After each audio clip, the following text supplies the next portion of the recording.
Hello friends, welcome to मॉकी नॉकी। आज हम बात करेंगे the legendary bear operator Manu Manek मुद्रा के बारे में। वैसे तो आप सभी जानते हैं कि मनु मानक को किसी भी इंट्रोडक्शन की ज़रूरत नहीं है। जो लोग शेयर मार्केटिंग करते हैं उन्हें तो बहुत अच्छे से पता होगा कि मनु मानक कौन थे, बट जिन्हें नहीं भी पता उन्हें मैं बता दूं कि मनु मानक को शेयर मार्केट का किंगपिन या फिर द ब्लैक कोबरा के नाम से जाना जाता था।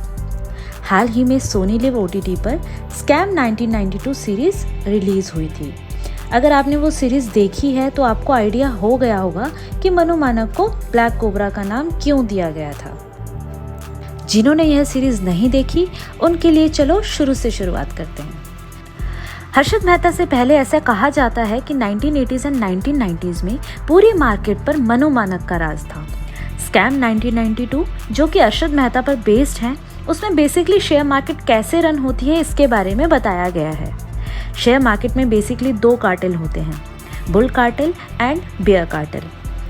जो लोग बुल कार्टेल में थे जैसे कि हर्षद मेहता, वो लोग स्टॉक की प्राइस को बढ़ाकर प्रॉफिट कमाते थे, और जो लोग बियर कार्टेल में थे जैसे कि मनु मानक, वो शेयर की प्राइस को गिरा के प्रॉफिट कमाते थे।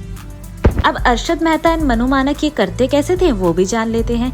सबसे पहले मैं बात करूंगी हर्षद मेहता की। तो हर्षद मेहता क्या करते थे कि लोएस्ट प्राइस पे एक स्टॉक को खरीद लेते थे और फिर उसके प्राइस को मैनिपुलेट करके उसको बढ़ाते थे। जब प्राइस मैक्सिमम बढ़ जाता था तो उसी शेयर को वो बेचकर प्रॉफिट कमाते थे। वहीं दूसरी तरफ मनु मानक पहले शेयर प्राइस के बढ़ने का वेट करते थे, और जब उन्हें लगता था कि शेयर प्राइस बहुत ज़्यादा बढ़ गई है तो फिर वो शॉर्ट सेलिंग करते थे। शॉर्ट सेलिंग में जितना प्राइस नीचे जाता था उतना ही उनको प्रॉफिट होता था। मनु मानक बहुत स्ट्रांग बियर ऑपरेटर थे। उनके बारे में ऐसा कहा जाता है कि बॉम्बे स्टॉक एक्सचेंज पर वह राज किया करते थे।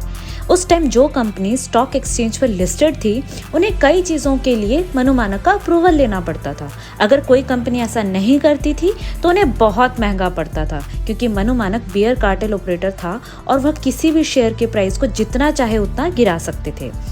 तो कंपनीज उनसे थोड़ा डर कर ही रहती थी।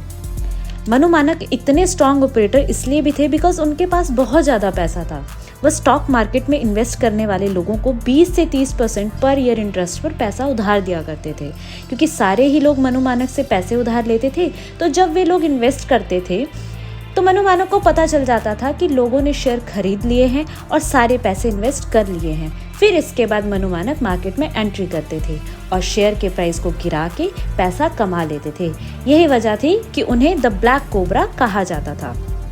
बट वो कहते हैं ना कि आप एक पर्टिकुलर टाइम तक ही राज कर सकते हैं, वैसा ही मनु मानक के साथ भी हुआ। उनकी स्ट्रेटजीज तब तक ही सक्सेसफुल होती रही जब तक हर्षद मेहता ने मार्केट में एंट्री नहीं मारी थी। हर्षद मेहता के बारे में जानने के लिए आप एक बार स्कैम 1992 सीरीज ज़रूर देखें, और इस तरह की मोर अपडेट्स के लिए please do subscribe, like and share this channel. Thank you so much. Love you all.